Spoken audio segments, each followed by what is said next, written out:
An American Pickle, directed by Brandon Trost, screenplay by Simon Rich, producers Seth Rogen, Evan Goldberg, James Weaver. Now this movie's about an immigrant worker from 1919 who falls into a big barrel of pickles, and he wakes up in New York 100 years later. Crazy premise, right? So that's why I say this movie belongs in the 90s, and that's a compliment. They don't make him like this anymore. This reminds me of Tommy Boy, Edward Scissorhands, Harry and the Hendersons. There's a bunch of movies like this where the whole family could watch, and it's still fun and entertaining, and the jokes aren't too like vulgar to where you can't even watch with your mom or your dad or grandparents or whatever, your kids. It's like right in the middle, you know. Now I gotta give it up to the cinematography.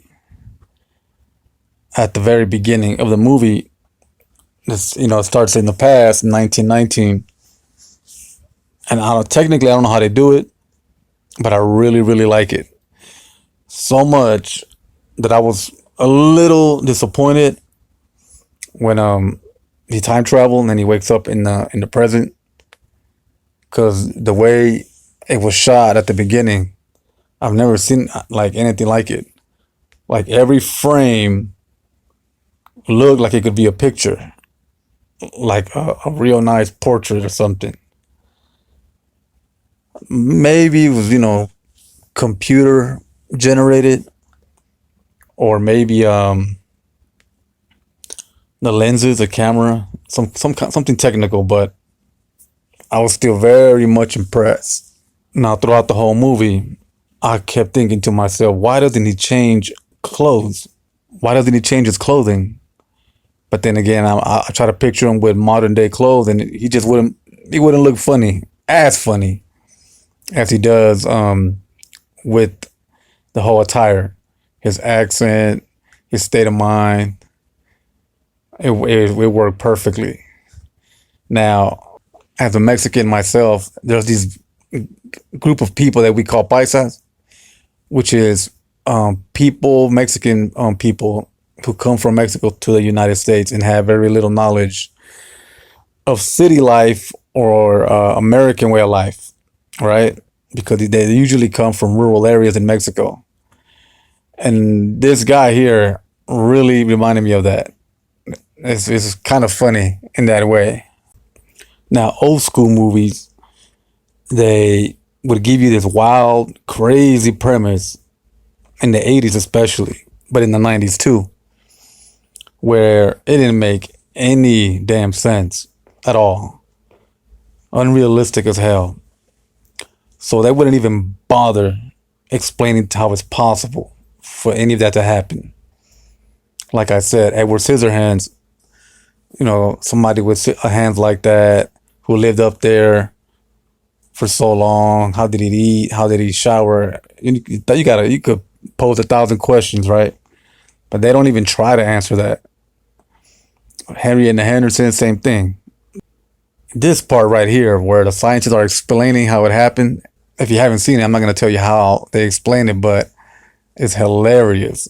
They're really making fun of these 80s and 90s movies. I like that.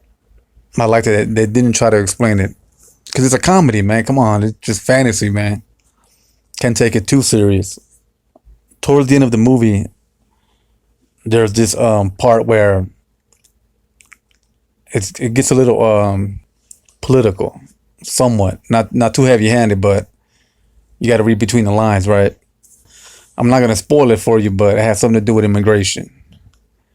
It's something that I like to talk about a lot. Actually, there's a lot of political statements made in this movie.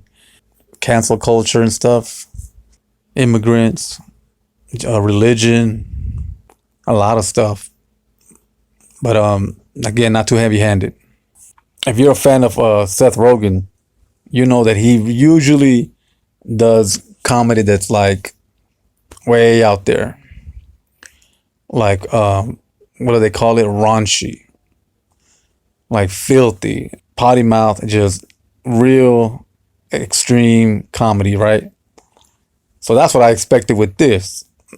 I just went in not knowing exactly the style of the comedy, right? And I was really surprised that it didn't have anything that kind of resembles his past work. So, as a reviewer, I would give it a solid 10. This movie is really good. No, nothing wrong with it. The comedy is constant, doesn't drag. It's really good. I recommend it. Highly recommend it. And you can watch it with the whole family. That's the good part. That's like a bonus, you know. I like his old stuff, but this one's unique. It's really good. It's a throwback, you know, to how movies used to be made. But yeah, guys, that's my review. As always, stay safe, stay healthy out there.